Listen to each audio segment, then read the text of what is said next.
What's up, everybody? Good morning, good afternoon, good night. Welcome to the BitLab Academy daily stream. My name is Kellam. Find all my information right there. Ding, ding, ding. Make sure you're following the one and only Kellam. Hit that like button, hit that subscribe button, ding the bell. Join us here. We still have about 55%, over half the people that watch on a daily basis are not subscribed. They're not a part of this community. Remember, when you subscribe to this channel, you are not a follower of me. By no means. We are a part of the same community. I just happen to be here sharing my years of experience and breaking things down with you and learning from you and sharing our journey in this crypto ecosystem together, because we are at the forefront of the biggest revolution in the history of mankind. Because think about this. This money is attached to culture. Money inherently is tied in with culture. How we utilize money, how we make money, how we save money, how we trade.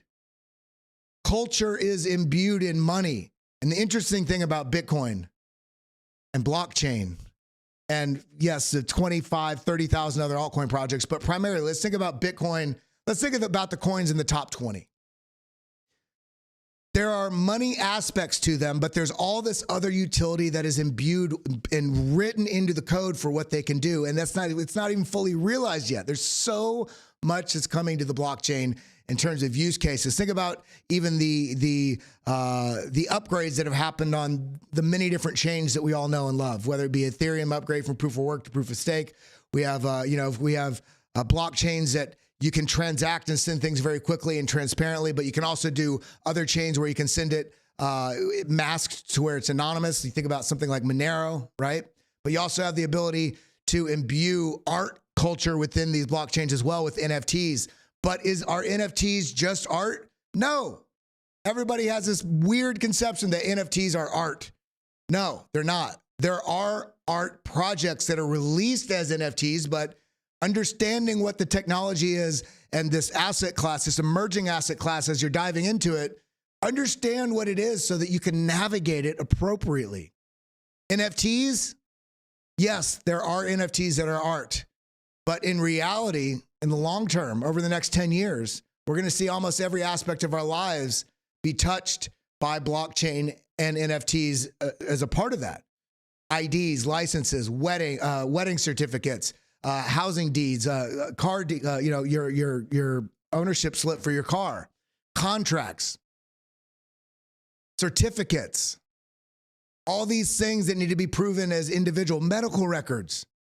You know, I've had 80 plus surgeries for my 2 accidents, broken both my legs, my femurs, both my lower legs on both sides, my pelvis in 3 spots, my arm. I mean, you guys haven't even seen the scars that your boys got. Like, you got no idea. These are the small ones. You should see the scars I got on my legs, on my body, on my heart. But when I travel, if I've had any sort of, issue, like for instance, when I lived in Thailand, I had an issue where I got in an accident there on a scooter. We broke both my legs, ended up in the hospital. It was this whole 2-week process to get my medical records from the hospital I originally had most of my surgeries at in New Mexico back in 2003.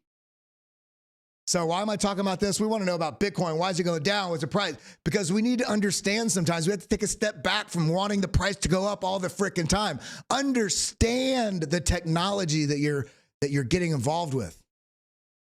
The utility and the integration of that utility in the real world over the next decade is going to be astounding. And in reality, some of these things, even the stuff now we call as NFTs, some of those things may not even be called by that moniker, by that nomenclature in the near future, because of a lot of the different issues and this ignorance that people have and this aversion to, we even see companies like Starbucks and there's a number of other companies as well that were releasing NFT projects, and they changed basically tokenizing. You know how when you get your little stamp card for, I've had 3 sandwiches, 4 sandwich free, you go get a stamp card. Well, all those things are migrating to blockchain sort of integrations to where they're having basically your one-of-one card for your identity. And as you do certain things, then you automatically have the rewards distributed to you. But they're not calling them NFTs anymore. They call them, rewards. They call them, there's other stuff that I'm aware of. I can't really talk about it with similar airline miles. Airline miles basically moving over to the blockchain, where that way it's, you know, provable. I mean, there's so much going on with all this. And my point with all this is, even if we're going to talk about potential downside that may be coming, who freaking cares? It's just more opportunity, better opportunity to take a better, to take harness of better positions and add to our positions before this ultimate bull market truly comes to the table. So with that being said, again, my name's Kelly Kellam. Welcome to the show. If this is your first time, I can guarantee it's not going to be your last time. It's time to dive in and talk about what the hell's going on in the charts today, why they broke down yesterday. Is an impending drop coming that's going to really shake people out of the market? And I don't want you all to be shaken out of the market. Only sell if that's part of your strategy because it's something that you saw coming. You don't sell because you see a red candle. You sell because you saw a strategy set up. So again, hit that like button, hit that subscribe button, ding that bell. Let's get into it. Let me pull up the chat here. It's hidden right behind. I have so many things on these screens. So shout out to everybody here. Reddit also, yeah, they have digital collectibles. It's another way to talk about it. But there's going to be so much integration to all this stuff. And then of course, you know, there's I don't even want to get into any more of that. Let's go ahead and jump into the show, everybody. Make sure you're giving me a follow over here at Kelly Kellam, KELOY, There's only one. There can only be one Kelly Kellam. Make sure you're looking for that blue check and that hit logo. If you're ever wondering where we're at in a cycle, remember, pull up this pinned tweet that I have and just see, are you a hype buyer? Are you a hype buyer or a smart money accumulator?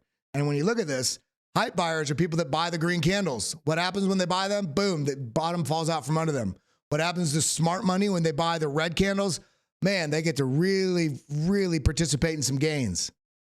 These are number one, these two zones right here are the zones you want to look at.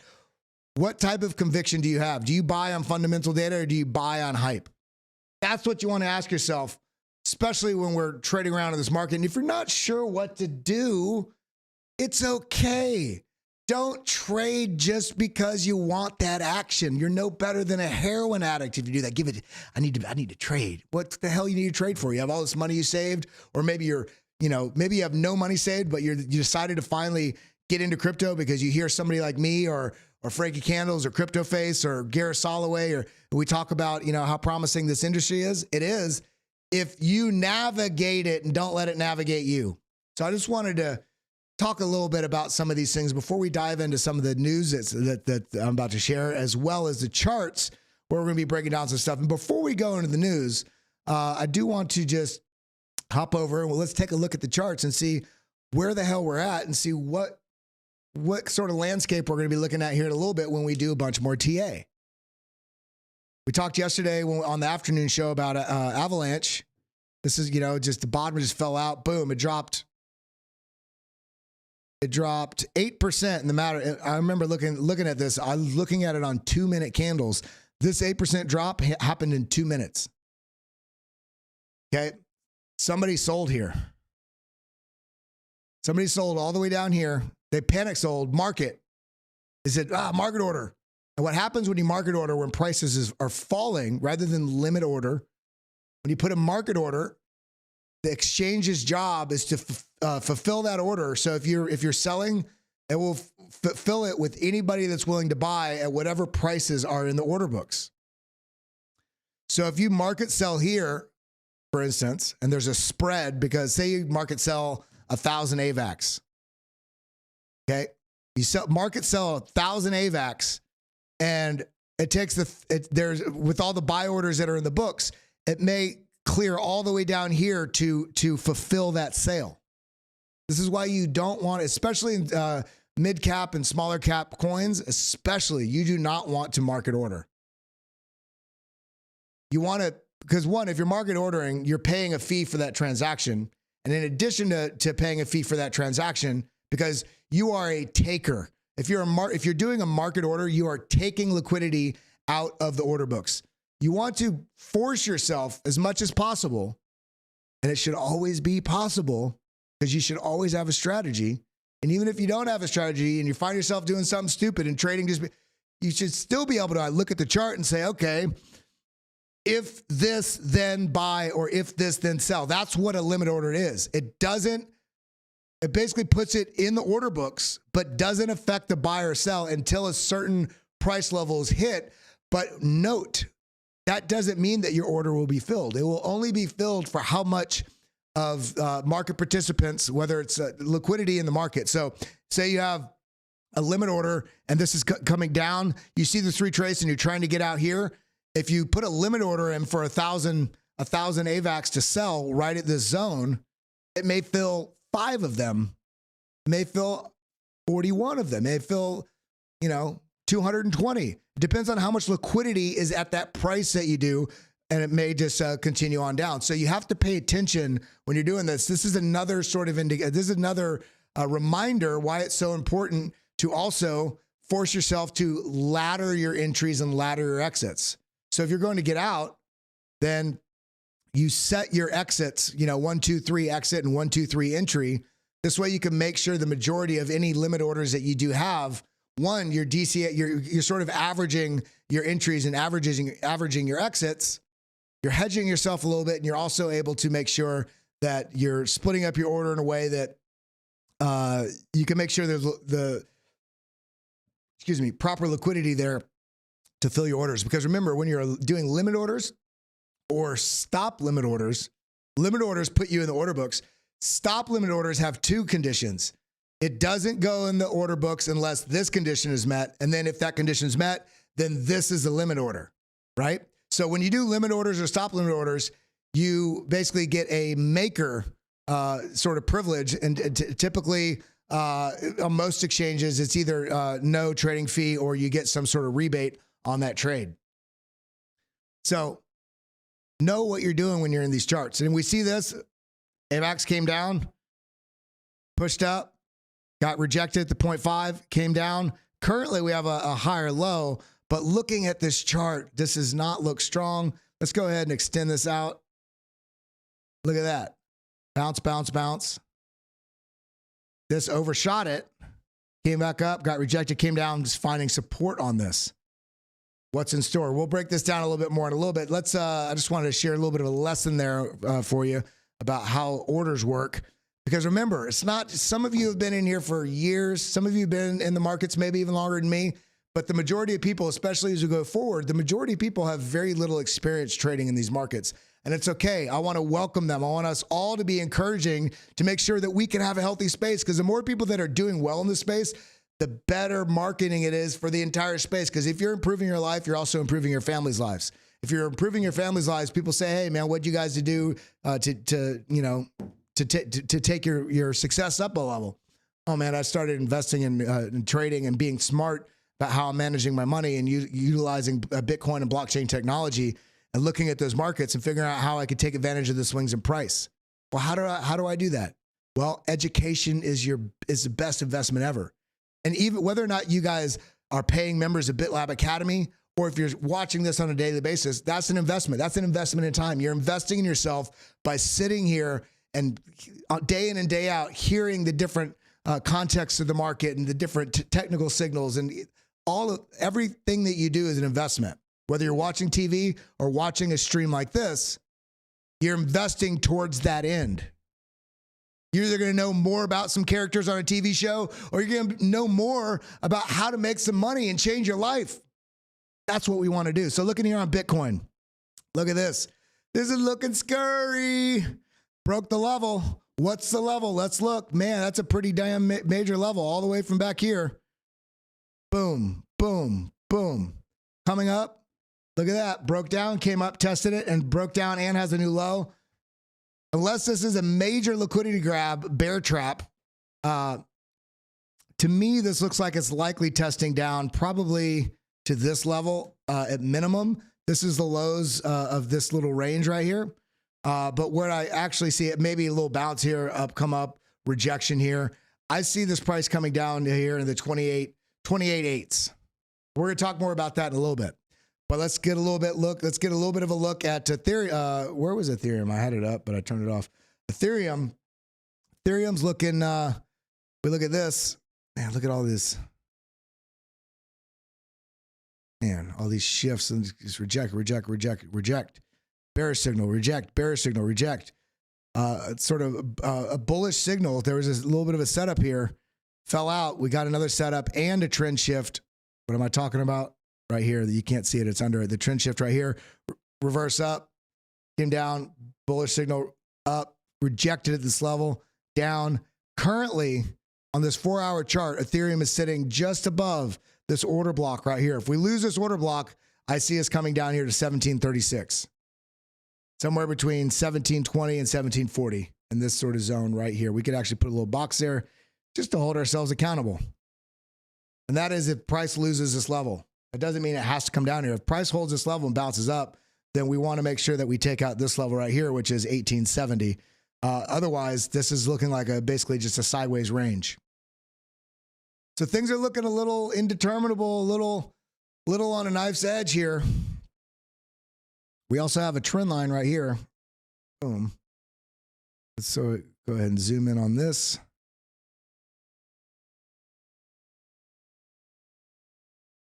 So we got rejection, rejection, rejection, all these rejections. And now we're under the trend signal line. You see this?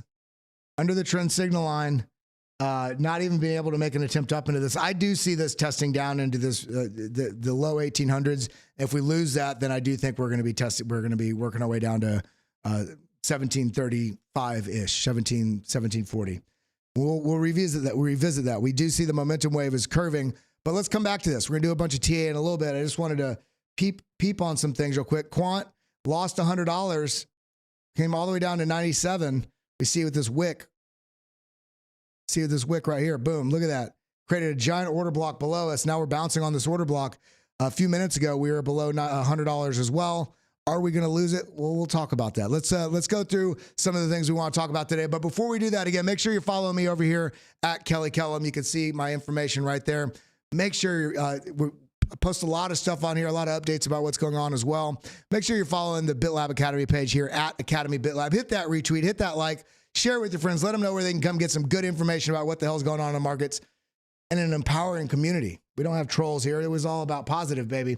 So if you're feeling grateful today, throw a 1 in chat. I want to see how many people are feeling grateful today, regardless of price going down. Even if you're feeling like your portfolio is not doing what you want, can you still find gratitude in life?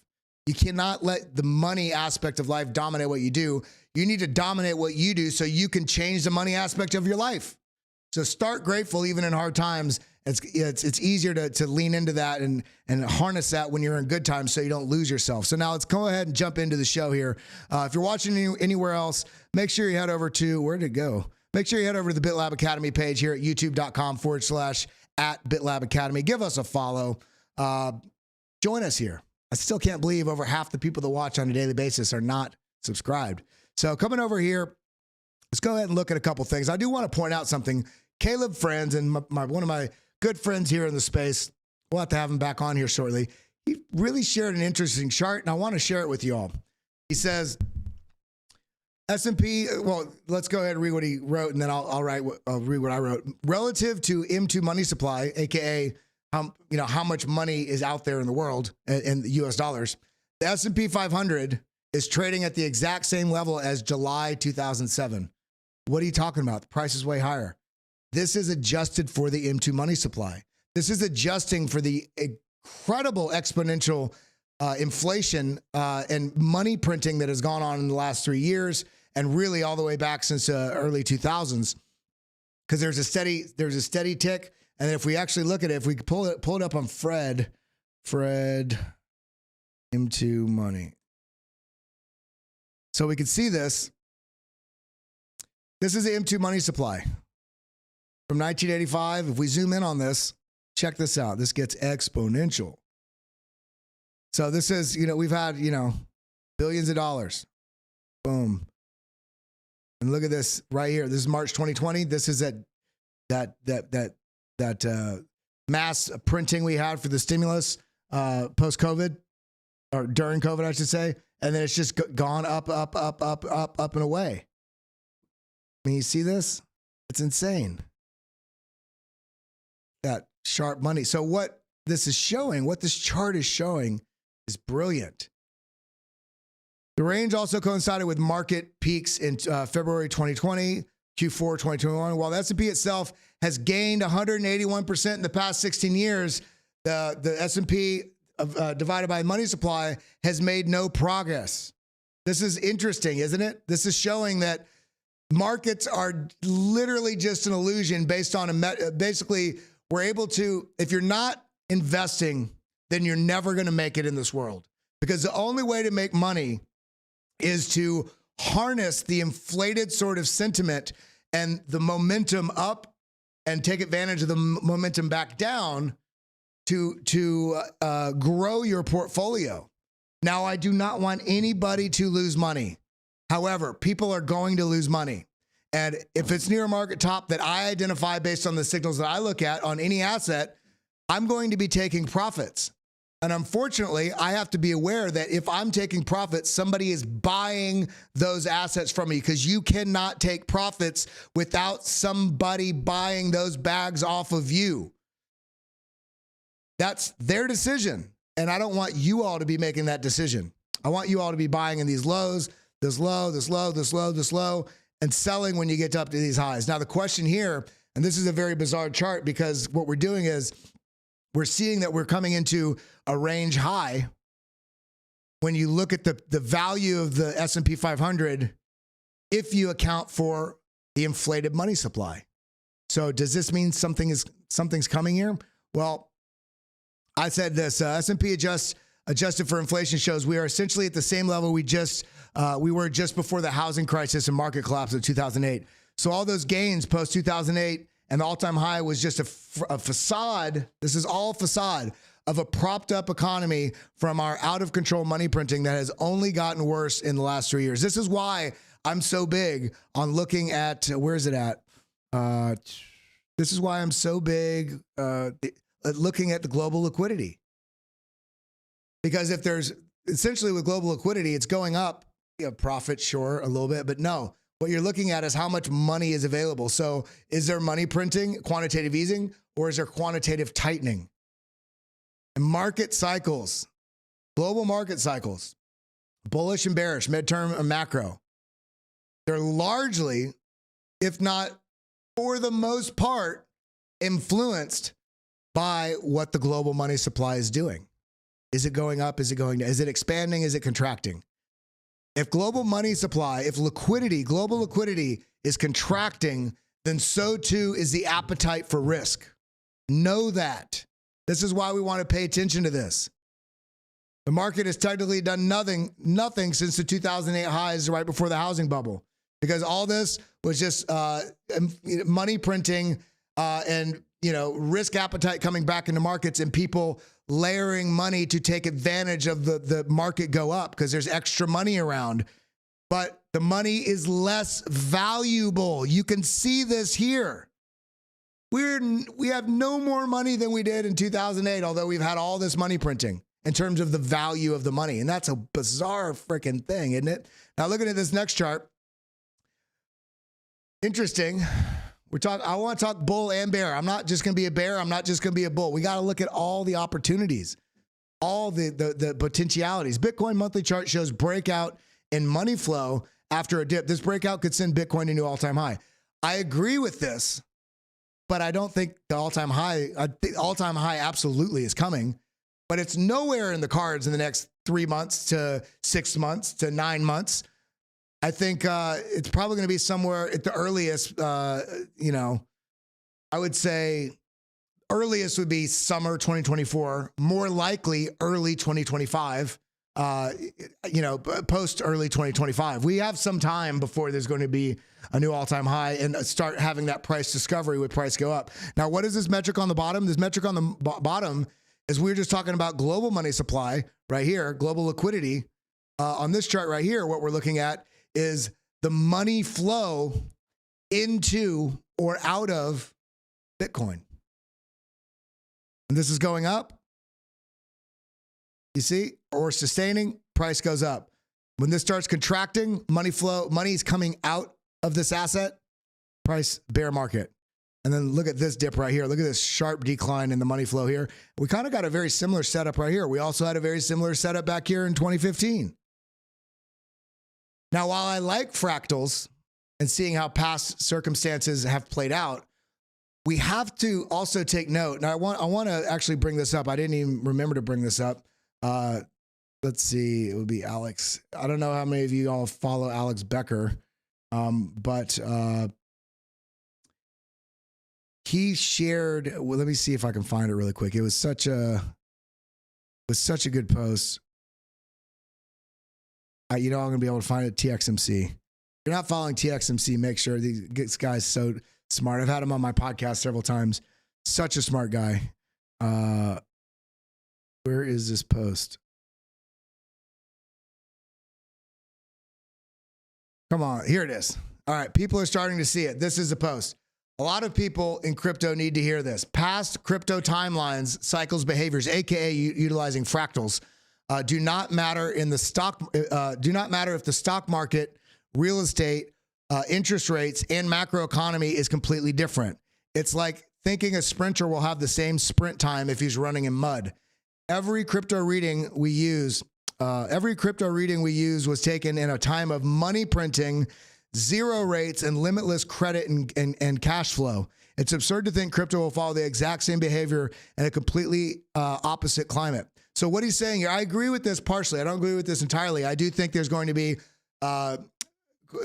still a higher number of similarities than not, but on this zone right here, I don't think that just looking at this fractal means because we broke out of this zone means we're going to new all-time highs.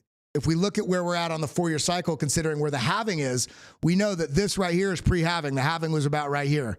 We know this right here was pre-halving. The halving was about right here. So there was a little bit of sell-off each time after this. So a lot of people are speculating that this move up that we have right now potentially could fulfill this pre-halving sort of push-ups that we've had in the past. Maybe this just goes sideways and bores the living hell out of each and every one of you all the way until January, February, something like that. Maybe we get a little bit of a pump back up. We get up to 36, 38K, maybe 40, 42. Either way, there's likely going to be a strong sell-off coming into the halving because the speculative profits that are gained in the pre-halving cycle, we see with the regularity, there's a sell-off. So there's also going to be an expectation within the market that there's going to be a sell-off. And so we have to look at this one level at a time, one stage at a time. Are there fractals? Are there similarities? Yes. Do I think Bitcoin is going to go to all-time highs and even get above 200, above 500,000, above $1 million? I absolutely do. Do I think it's going to happen? Do I think it's going to get above $1 million this cycle, this next bull cycle? No, I don't think we're not there yet. I think it's probably going to be some years before that happens. I do think we'll get over 100. I think we'll probably be somewhere in the 180 to 240 range. Anything above that, I think will be a blow off sort of deviation. So we just need to pay attention and be safe with how we're investing our money.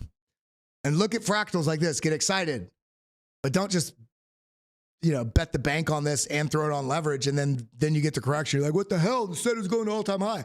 Yeah. But think about walking up a mountain. You don't walk straight up the mountain. When you go up a mountain, you have to go around a freaking tree and go down this little crevice. It's like, there's a lot of work to be done in order to get up to level. Anytime we've done this is why people say, think about this. I've heard so many people say, man, I heard about Bitcoin back in 2011. If I had $1,000 at that time, I'd have $200 billion now because I would have bought this much and it would have gone up this much. You know how freaking hard it is to buy an asset that's an emerging market class. Back then it was, in the dollar ranges, and you were going to hold it from 1,000 Bitcoin at $1. It went up to $1,200. You're telling me that you wouldn't have taken some profits? Or after it did that, it went up to 1,200. Most people wouldn't have taken profits. Then it would have dropped down to 200. They would have sold at 200 and been like, man, I got a 200X on that $1 Bitcoin I bought. And then, 3 years later, 5 years later, when it's, $18,000, it's like, oh man, most people do not have the ability to buy an asset and hold it over time, which is why most people aren't rich. Most people aren't successful because they don't have the patience to endure what markets do. If you have the patience to endure what markets do, then you are one of the people that can harness this market and make it work for you. Now you have the ability also to trade these markets and swing trade, scalp trade, position trade, but the higher frequency trades you do, the more risk you're putting yourself at and the more experience you need. So I do want to really encourage you, watch these shows. Get into BitLab Academy. Check, go through the whole courses that we have here. We got everything from the on-chain data analysis, trading fundamentals, trading strategies, candles, candle patterns. All of it. Here, we got a lot more stuff coming, and we're breaking down a bunch of different indicators, not just a BitLab trading stack. We break down RSI, stochastics, money flow, MACD, all the things that you need to understand technical data. So get involved here. You can still use the code GIVEME30 at discount at checkout for discount on the all access membership. So let's go ahead and jump back in to this is all access membership down here, and you get the premium Discord and the all access to the courses. Then, of course, if you want the BitLab Pro, that has all of our indicators as well as a premium Discord, as well as all the courses. Now, let's jump back into back into some of the things we want to talk about. Now, another thing that we need to look at here. This is actually on the bullish, a little bit bullish here. Open interest up means more people are going into leverage. Estimated leverage ratio up. This is the bullish part. Funding rate negative. Why would think of funding rates like STD checks? If you want price to go up, you want a negative test result. The reason this is because you have the majority of the people betting short, then it becomes more expensive. It costs money to have leverage shorts. And that money pays the fee back to the people that are going long. It incentivizes people going long when everybody's going short. This way you create basically a liquidity pool that funds their ability to maintain these leverage trades. Think about it. If you have 100,000 people trading on leverage, and they're all trading on, whether it's 3x, 5x, 10x, 38x, let's say the average is, 12x. That means they need to have 12x the amount of money to fund the ability to even take those positions. But and there's some argument about that because a lot of this is likely not even substantiated by coins that can back up those trades. But that's a whole nother argument. The point being is funding rates help they help try to keep the market balanced on how many people are going long or how many people are going short. So if you're going long and everybody's going short, then it's not going to be costing you money for that position. If you're going short and everybody's going short, then that position becomes more expensive. And what we can see is you see this green wave right here. This is a positive funding rates. Everybody's excited for it to go up. What happens? It goes down, clears out that liquidity. Long squeezes. It squeezes them, forces them to liquidate, and then all of a sudden, we have this fairly even zone here. And then something happened right here. Must have been maybe some of the things we're about to talk about. Everybody's going short. So this becomes expensive. So if it's expensive to go short and everybody's going short, and we see that when it doesn't happen all the time, but when we see these moments when everybody's going short or increasingly going short, then you have a potential for a short squeeze, which would actually then send price back up. Now, when we look back over here at the chart, and we look on Bitcoin, and we're at a critical zone right here, and everybody, a lot of the retail is thinking, man, oh yeah, we broke the level, we're going to go down. There's still a possibility here that something moves the markets up just a little bit, and big money players come in and push the market just a little bit past. They can see where the liquidation zones are by looking at order books, looking at order flow. They see there's liquidity right in the zone, all the liquidation points. And once they push it past past those points, it forces people that are bet short to close their short position. In order to do that, you have to do it with the size and kind that is long. So all of a sudden you have all this forced buying that then rockets the price to the upside. So we need to pay attention to that. That's still a possibility. Now there's getting back into liquidity before we jump into the charts here in a couple minutes. Shout out to everybody in the room right now. Everybody, make sure you're hitting that like button. Subscribe, join our channel, join our community. You'll be a part of it. We got a wonderful community here. Everybody in the in the chat. So many people have been here from day one. We've been going about 8 months now, 7-8 months, and I mean, I feel like this is the most positive, balanced view on the internet for crypto. So we would welcome you here. Join us. Now, what we can see here, Chinese liquidity efforts are ramping up. This is interesting. This is something that could also kick the bulls into gear, because remember, the US is not the only player in the crypto asset ecosystem. China is a major player. I think they made up like 80% of the volume or something like that. I can't remember what the number was, but it was ridiculous amount of volume for the Binance exchange. And remember, Binance is the largest exchange globally. So it's interesting. The last few days have seen the largest Bank of China cash injection via reverse repo since February. 299 billion yuan added, 41 billion in US dollars. So this is this little blip right here. It's a blip. So we got to pay attention. This is why I had this chart up, because we want to see this global liquidity start coming back up.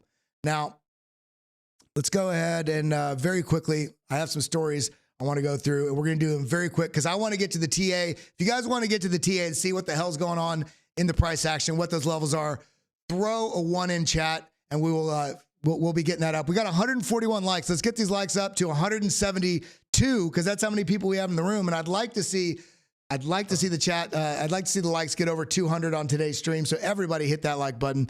Now let's go ahead and look at what we're looking at here. So this is not the one I want to look at right here. So everybody's already seen this, I'm sure. If you haven't, Coinbase wins NFA approval to offer Bitcoin and Ether futures in the US.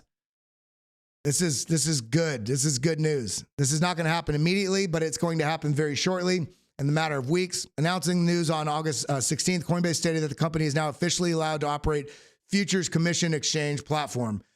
This approval enables Coinbase to introduce Bitcoin and Ether future contracts. This is what we're talking about with these derivatives when people are going leverage long or short. Now, I don't think they're going to be 30, 40, 50x. It's probably going to be like 2x, up to 3x, up to 5. It's going to be probably a very limited scope, but it's going to be a very needed thing that's actually going to, I think part of the reason this is also here is because BlackRock is getting involved with them being a custodian for their, with their ETF application for their Bitcoin, right? And there's going to be a lot of institutional players. And we got to stop pushing people offshore the only options to trade derivatives right now is, offshore offshore exchanges. Now, while for instance, I love BitGet. I use BitGet all the time, almost exclusively. And I use Coinbase and BitGet. When I do all my derivative exchange trading, I do it on BitGet. And I love them. But not everybody's, got the wherewithal to understand how to use a VPN to make sure that they can log in and not get kicked off and all. But you guys need to understand how to use that anyway, because you should be using a VPN when you're traversing the internet for anything, really. So now looking here, so U.S. regulated trading, futures trading is coming soon. I got to figure out how to sign up for that wait list because I'm definitely gonna do it. But this is a positive news thing. It's not going to be some kick in the pants of absolute bullishness after this, but this is good positive growth in the space. CFTC kind of kicked SEC and said we're going to make some regulations because they're basically trying to plant their flag into being the regulator of crypto, which I would encourage. We've already looked at that. The company tweeted that it now offers crypto futures. Futures are derivative contracts to buy and sell an asset at a later date at a previously agreed on price. So this is essentially what we're talking about. I just wanted to share that with you guys. Coinbase, boom. I don't know why I had so many of those. Why is the cryptocurrency market down today? Well, notably, the current sell-off coincides with Binance. I didn't even know this until I read this morning. One of the largest crypto exchanges in the world shutting down its regulated payments arm called BitConnect. So that was, some people will say that's why the price went down yesterday. But we can also look, all things considered, there's actually more here. Where did I not highlight it? There's also the FOMC meeting minutes are later this afternoon, 2 p.m. today. There was an FOMC, Federal Open Market Committee. They're the ones that are determining they're having those FOMC meetings to determine the Fed rates, the interest rates, right? So there was a speaker, one of the FOMC board members was speaking yesterday. We also had the Binance was it called? Is it called? Yeah, Binance Connect that was shut down yesterday, and we also do have an FOMC, the meeting minutes from last month. The interesting thing about that, there's going to be some people trading that volatility because it's going to be a window into the mind of what the Fed board members are thinking about, whether they're hawkish or dovish based on certain critical factors. And it does look like it's leaning towards not necessarily a reduction in interest rates, not an actual pivot. That's what a pivot would be, but maybe a pause, because some things are kind of coming into lines with what they want. But we're gonna have to see what those meeting minutes say. I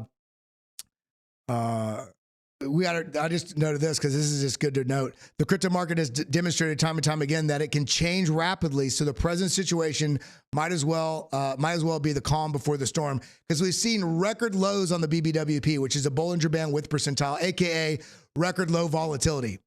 And when we have record low volatility, you tend to have a very, very quick and very, very explosive move, and it can go in either direction. And this is why it's so frustrating right now. Actually, if we look at this chart from Rickus, let me pull it up right here. Rickus, I really appreciated this chart he put because it's so simple. Right here, look at this chart. We've got an ascending level of support. This is that area that I was talking about. We're just kind of dancing with breaching right now. So this is a bullish uptrend. Price is sitting right on this level. RSI is coming down. We want to watch to see if RSI breaks out of this downtrend. We also have, we can call it a falling wedge, but it's almost over the flag portion of this. It's like a bull pennant, bull flag that is not quite, because this is just as wide as this is long, tall. But this is sitting teetering on the edge, because yes, there are some bullish structures here, and this sort of midterm sort of time frame, this would indicate that the probabilities are from this time frame, you know, this large impulse up. But we have to consider this small impulse up. And again, if we come back over to the chart, remember, I'm going to go over to this other one that I have. Where is it at? 3-day chart. Right here, and is it right here? Yes, okay. This is what I'm really worried about. We have basically 3 push pattern to the upside, which 3 push patterns to the upside tend to break down. 3 push patterns are also similar to, if you look at the Elliott wave, 1, 2, 3, 4, 5. The 1, the 3, and the 5 are pushes. The 2 and the 4 are sort of corrections. Following this is suggesting local top, and then what we tend to see is an ABC correction. And as it stands, remember, we drew this, I think here. And this played out, this B correction played out almost to the tick. And this was just speculation based on this previous lows. That's why I put this here. And also we have this trend line from this point to the first touching point right here. And we're squeezing right into the edge of a cliff right here. And this is either going to be a cliff or a trampoline, because what I really want to warn people against is the likelihood that we get something like this, where we have it's either that or the push out, down, up, down like this, where we wash people out to the downside only to break back up, find support, and then launch. We've got to be careful with what's going on in the markets right now, because everything's on such a fine trigger. If the market was the same condition, global markets were the same condition as they were in 2015, and then also in 2019, it'd be a lot easier to figure out what's going on in these markets. But markets aren't meant to be easy. That's why most people don't make money in them. The people that make money in these markets, my mom, for instance, I thought when I was being raised, I was under the impression that my mom was making like $22,000 a year. I was like, we are so broke. And I got a job and I was helping pay rent. And I found out later she was putting all the money that I was paying rent into like a college fund, investment fund for myself. And she basically started from zero money after starting over after a divorce, and then got herself, into the 7 figures just from not, I'm talking zero risky investments, strategically putting money in the market and holding it over time. And in certain key areas, when certain signals that she has, she would take profits out of the market and then let the market come down and reallocate it. Very slow, boring investing. She turned basically nothing into 7 figures. Took her 30 years, but she did it. Now I'm a degen, baby. So I'm here in these markets. I'm in this, I have a diversified portfolio, yes. And I'm more heavily weighted in these larger cap assets.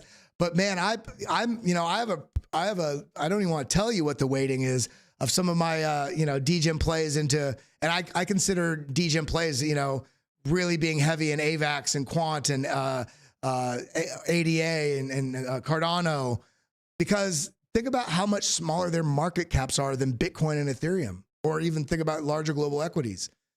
There's a lot more that can happen and how quickly it can happen. Even on yesterday's pullback that we had on Bitcoin, it was like a 0.5% move. And most of, a lot of the altcoins, it was like, look at this. It's ridiculous. Bitcoin moved 0.5%, ApeCoin down 11%, GMX down a little over 10%, Aptos down 8%, Kava down 8%, Uniswap 8%. You see this. Polygon down almost 8%, Hedera down 7%. This was just after they had a pretty big push up. It was like 16 or 18% push up, 7% down. So now you ask yourself, man, I missed a move on HBAR because it just had that 16% pump. Remember, you never miss a move. There's always another opportunity. Sometimes you need to be patient, and patience is the keys for you making money over time in this market. So let's go back in. It's time we got a couple more things very quickly. Did we talk about this? Market down today, FOMC meeting, Binance. Also, there's some signs of extreme apathy and exhaustion. Well, when you get the most exhausted, you see all these never-ending FUD stories. That also tends to mark about where the end of a down cycle is, a down trend is. So does this mean that it can't go lower? No, it absolutely could. It could definitely even wick down if it wanted to and scare the shit out of everybody. The trade, where are we at? To trade the bearish rectangle pattern, this is the pattern we've been in. We had sort of one right here. It was a top, and now we have the basically stair step down. We've been in this bearish rectangle pattern. Traders look for a breakout below the support line at $28,800. What did we say earlier when we were talking about levels? When we were looking at this, we were looking at the price on this. It was on this chart right here, and I was saying likely this price is, I feel like, is very likely to test down into this 28.8 sort of zone, right in this zone right here, because there's a order block right below this zone, this green block. This is from the BitLab volume. It auto prints order blocks here to let you know where sort of high liquidity zones are going to be, where price is going to be attracted to, aka they're almost like liquidity magnets. Price action, I feel like, has a pretty high likelihood of touching down into here. And what do you know, on this other article, where are we at? The break below $28,800 is a signal the sellers have gained the upper hand and are ready to push the price lower. This means the bulls have been exhausted. They say, okay, I'm done, I'm out, I'm gonna go take a break. And the bears say, man, I was just resting, I'm ready to take it down, baby. So this is why you got to pay attention to levels and price action and structures. Well, with how to navigate the weakening market structure. With that in mind, the money flow index indicator shows that outflow of funds in Bitcoin markets currently outweighs the inflows. So we're having a little bit, and this is what we were looking at on that chart earlier with money flow breaking out of a structure. That was on a different time frame. So you're seeing the relationship of where that's going on this. This looks like this is a 1 day time frame. It does look like the money flow is coming out. It looks like we have a trend line here as well. So if we come over here to, we can see right here. Actually, let's go to all right. So this blue wave, it's blue, yellow, and purple. The yellow is when the money flow is just almost non-existent. It's kind of neutral. It's a non-signal. But when it's positive, it's when it's above this line. Positive, this wave is above the line. This is negative money flow, positive, negative. So this is kind of chop. what we're seeing right here, this is exactly what it's talking about. Look at this. Money flow is down. Stochastics are down. We're looking at the daily, yeah. Stochastics are down. RSI is down. We have a bit of a trend line here on the RSI as well. This is kind of broken out, a deviation. You see, touch, touch, touch, a little bit like that. Deviation above, lost it, came back up, tested it, and came back down. And then look at this on the daily. Look at how much red is on this sort of trend control panel we have right here out from the BitLab Trend Fuel. We see 1, 2, 3, 4, 5 out of 6 of these are showing bearish signals. Doesn't mean that things have to absolutely go down, but things are not looking ultimately healthy. We are seeing, the momentum here on the 3-day is kind of rolling over. We have a trend, this trend line, similar trend line on the 3-day here with RSI. Stochastics, this is one thing I'll say. Stochastics have come down. I just want to see this real quick. Do option V. We're just going to see if there's any relationship between this, the stochastic K line. This is the orange line right here. We're going to see if there's any relationship between when this gets low like this and reverses. This is how you can do some, okay. So right here, it got to the bottom, had a rebound up, came down, blah, blah, blah, blah. Came back down to the bottom, exhausted. See the stochastics shows it was exhaustion of move. Sideways action, an attempt of a relief rally up, rejection, not even to the trend signal line, this 50 moving average, down. We also, we see another one right here, this rebound right here on the stochastics, come up. Right here, launch. Right here, relief, and then a continuation down while the stochastics continued up. In this case here, stochastics are at a point where we're either going to flatline on stochastics for a little bit, or on a small weak move up, the stochastics are going to become overheated very quickly, indicating that there's no strength in that, and the price is going to break down further. So, was there anything else here I wanted to share? Yeah, nobody else wants to hear about Grayscale and the SEC, right? No, we don't. We're done with SEC, right? As Innie would say on Your Mom's House, if you ever watched that podcast with Tom Segura, SEC's cap. Crypto market sell-off. So FOMC meeting minutes was yesterday. This was one of the other possibilities about why. Will there was FOMC meeting member speaking yesterday. I got my wires crossed in my brain there. But the meeting minutes release are today. So this is a better sort of description of what I was talking about in the earlier article. The sell-off started immediately after Binance expands to shut down its buy and sell service, Binance Connect. Traders and whales also took other reasons into consideration, for which selling included the FOMC meetings minutes release. I still feel like those were coming out today. It's too many things I follow. Sometimes I get stuff wrong. Maybe it's today, maybe it's tomorrow. I thought it was tomorrow because if we look at where the hell is Forex? Right here. We look right here to what's it? Today's today? Yeah. So FOMC meeting minutes right here, 2 p.m. today. So I don't know what the hell they're talking about. Maybe they were leaked. I don't really know. Yeah.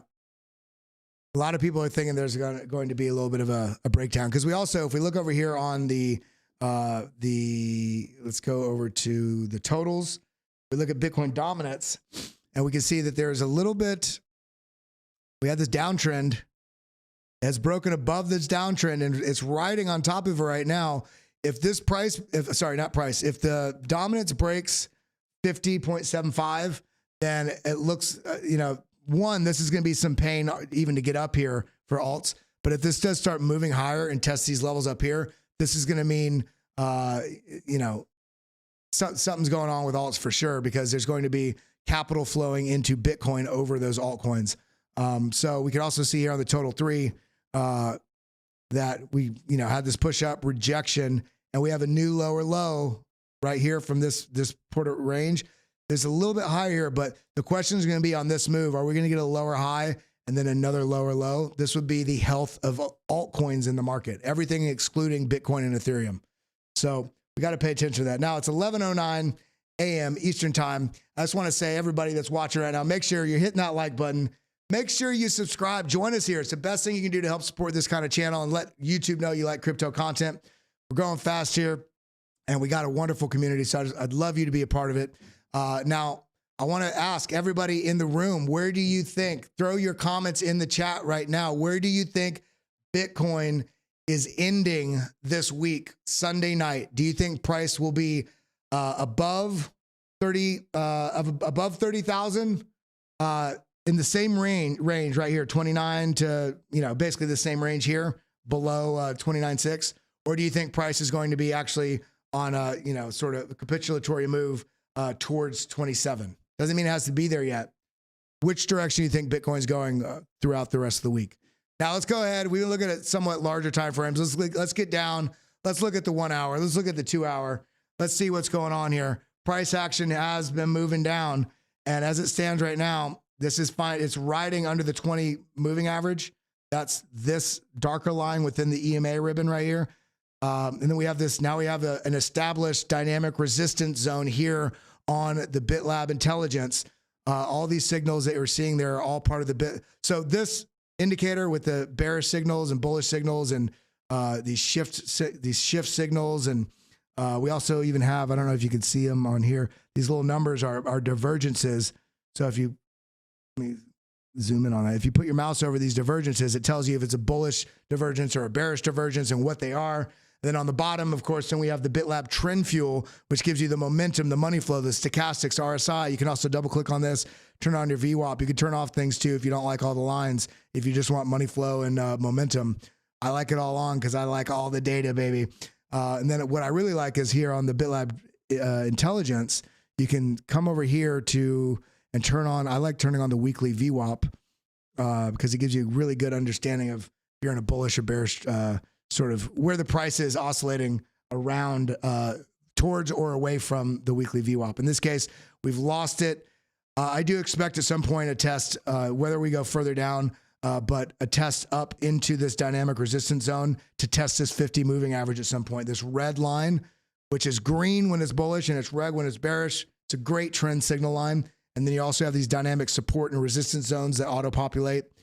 I cannot wait to roll this entire new BitLab trading stack out for every one of you. By the way, on that note, if you want more information on this, make sure you go and sign up for, there's a newsletter on the homepage here. If you come to the homepage and scroll down a little bit, put in your email, they'll get involved. You're gonna have access. I'm kicking the newsletter back active again. I've been so busy building these indicators with Ray.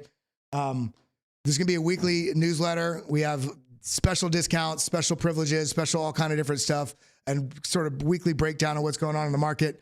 So sign up for that and get involved. Also get involved in the Discord. There's mods. If you could post the free Discord link for everybody, get involved there. We're going to be doing a lot more stuff there, and we got memberships coming here to the BitLab YouTube page as well soon. So, okay, now let's go ahead. We got Turbo TA time. This last 15, 18 minutes, we're going to break down a bunch of charts, what you want to see.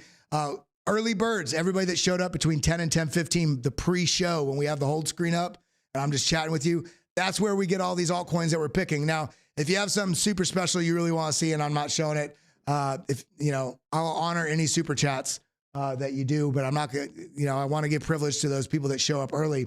Not required now. So, okay, let's go ahead and look.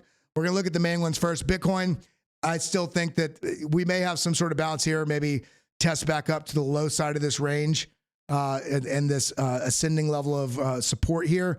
Flip this support to resistance.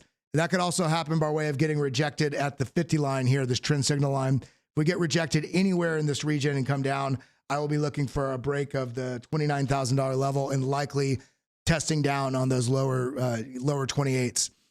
That's what I'm seeing. If we do break up in this and take this out, I think it's likely we'll get rejected at this point of control on the BitLab volume here. BitLab volume auto-populates, these order block zones and lets you really have a good, clear understanding of what's going on, as well as high volume levels that have traded. It gives you a really good idea for where to look. Point of control, this teal line. If we break up into this, I think somewhere in this region, because the point of control is also this consolidation level right here, this consolidation zone right here, I do think we'll get some sort of rejection here. on that level, I would want to make sure that we hold this support and then move up if that were to happen. If not, then I think if we do move up into this and lose this level again, I do think we're same thing coming down. Things are leaning bearish. Again, I will say, because so many things are leaning bearish, I don't have it ruled out that we get some sort of shocking and wonderful, God candle that just comes out of nowhere, because the Bollinger Band width percentile is so low. The volatility is so tight. And this is basically a measurement. If we look at this on the 3-day, look how low this is. Look at these blue lines, boom. Blue lines, small move, but down here, move. If we look at it on the, what does it look like on the weekly? Let's see. Look how low. It's the lowest it's ever been on the weekly. And man, we got so much coming for Bitcoin. I'm ready for it all. Yeah, if we lose 29,000 again, we're looking lower. Now let's go ahead and look at Ethereum. Okay. We talked about this one a little bit already on the 1 hour. On the 1 hour, we're getting a little bit mixed signals here. We got some bullishness on the VWAP, the stochastics, and the RSI, whether they're topped or bottomed. But this is suggesting, look at this, VWAP is going positive. Momentum is angled up, but it's weak. The money flow is still a bit negative on the, we're on the 1 hour. Let's go to the 2 hour, just get a little bit more data. Yeah, momentum still going down. Money flow still down. VWAP negative, but it is angled to the upside. Stochastics angled to the upside. Look how big this volume candle is right here. And the price went nowhere. Nowhere. So if this does push up, I'd be looking for a rejection, or I'd be looking for interaction around 1831 to 1835. Why? Because this is a 50, the trend signal line right here, this 50 moving average. We also have all this resistance here in this dynamic resistance zone, but then we also have essentially a box from these previous low wicks right here, and where this 50 moving average is. So between 1830 and 1835, this $5 window. If I'm looking at likely, if we do push up, likely rejection there, because that's also where the VWAP is. So price coming back to the VWAP to get rejected and likely test down lower into this order block that's below us down here about 1808. Again, I talked about it yesterday. If we do lose that level, let's look at another chart. If we do lose that level, I do think that we are coming down into, I don't think this order block's really going to do much. I think it's going to be down here at the 1750s if we lose this order block. If we lose 1800, I think that we are going to be working our way down 1750 zone. Let's look at XRP really quick. Now it's time for Turbo TA. Where's my XRP? XRP. Man, just down and to the right. We don't like seeing that. Let's go to the 12-hour chart. Double click. All right, we know that the golden pocket right here, we have lost the golden pocket from this move. This is XRP ruling news. We lost, this is the golden pocket is a 0.618 and the 0.65. It's a spot on the chart in which it's a measurement. This is basically 61.8% to 65%. This zone is essentially a retracement of 61.8%. That's what the golden pocket is. It's a golden ratio, and it's a place on charts that price very regularly returns to on push-ups, comes down, bounces, and goes up. And if you lose that level, then the bullish follow-through is probably lost. You could still get, especially on a smaller market cap than Bitcoin, you can have the 786 act similarly, where this is the last line in the sand. And this line in the sand, if we look at where this is, see my mouse over this with my cursors? This is also the previous top, and regionally the previous top. So I do see that if XRP comes down, there's a case to be made that it could bounce basically in the 56 to 57 cent region. If we lose that level, I do think we're coming down into a longer sort of consolidation sideways if we come down here and don't bounce on this. So just note that the BBWP is angled up, meaning the volatility is starting to expand, which we can see by this move this move that just happened so quickly. That's on the 12-hour. What does it look like on the 2-hour? Look at this angle of momentum down. Below the VWAP, below, look at it. It's getting rejected right at the 20 moving average. right at this dynamic resistance zone right here. This EMA ribbon into the dynamic, the shaded area is the dynamic resistance. Rejected in it, rejected. Now it's getting rejected just at the edges of the EMA ribbon. This is looking like potential continuation to the downside. Yeah, this is not looking. And look at this, stochastics. We have a trend line right here.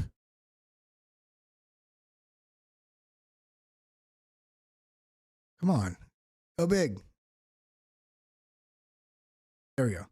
See this trend line, stochastics? This is working its way up to this zone. If this rolls over, then, you know, I mean, look at how high the stochastics had worked their way up. Look at how little movement the price action has done. So the stochastics are showing exhaustion with us not even able to break past anything. So this is suggesting to me XRP is probably coming down lower to fully realize down here to 56.8, 56.9.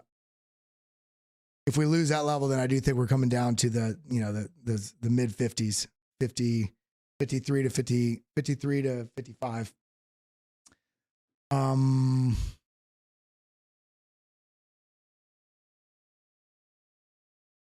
was looking at the list there. All right. Quant, major level we lost. Look at this. Boom, boom, boom. Lost this level. We did create an order block right below us. I want to look at this at a little bit larger time frame. Let's look at a 12-hour. Very red. What does it look like on the 3-day? Mixed. Very red on the daily. I'm looking down here at this trim panel. It's just a quick look. Are you getting bullish or bearish signals? And if you're seeing them, then you can come over here and pull them apart. Now, let's go down the 4-hour. Pretty bearish, even though this is clipped and it's starting to converge back towards the 0 line. The VWAP is angled down. We're below the VWAP as well. All these, I mean, look at this flop to bearish consolidation here. And now this is expanding back bearishly with the lines. And we are below all the moving averages now, the 20, the 50, and the EMA ribbon. I still see, and I actually want it because I sold like 150 quant. I want to see things go up because it's more exciting with you all when you're excited about price go up. But but I'm also excited selfishly for price to go down, because if price goes down, then I can basically be increasing my positions on these assets. That's what I want. You know, it'd be nice to see this come down and visit the $95 region. I'd like it to hold above 95, but if it doesn't, then I might I'll take some position here and I'll hedge by not just lumping it all back in. I'll be looking to see if we come down and test the lower side of this this larger range here, which would put us all the way down here to like let me move this, which would put us all the way down here probably in the low 90s. But quant, incredible tokenomics for this. They have foots on both sides of the aisle, working with sovereign, working with some CBDC stuff, which I don't agree with. But that also means that they're going to have their foot in the door with the people that make the regulations. And are they going to be the type of project that gets regulated if they're working with those regulating bodies? That's kind of my hedge there. That's why I like it. And it's a great asset. Now, what else? If we do push up, then we can see we're actually coming in sideways. We can not even push up. We can come sideways, trade sideways all the way over here and maintain below this order block and either get rejected here or break out here. We'll have to look at what the metrics show if that sort of consolidation sideways happens. That's yesterday's list. I was looking at yesterday. I was like, man, we did all those coins yesterday. You know what? Let's look at Atom. We haven't looked at Atom in a minute.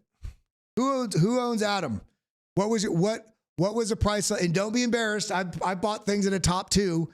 What was your price point of the first time you bought Atom? I'm curious. Share it if you would. So, man, these signals on our new BitLab intelligence, so damn good. So we're looking here. So we got a little bit of a rounding.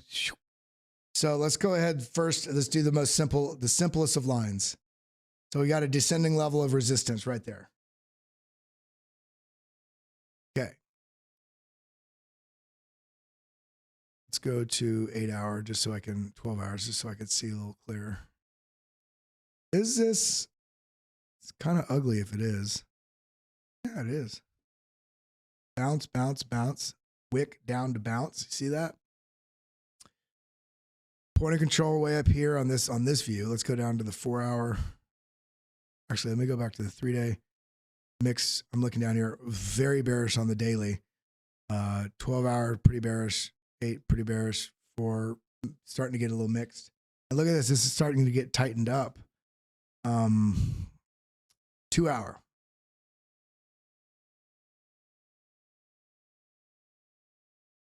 So we're getting a trend shift sign right now.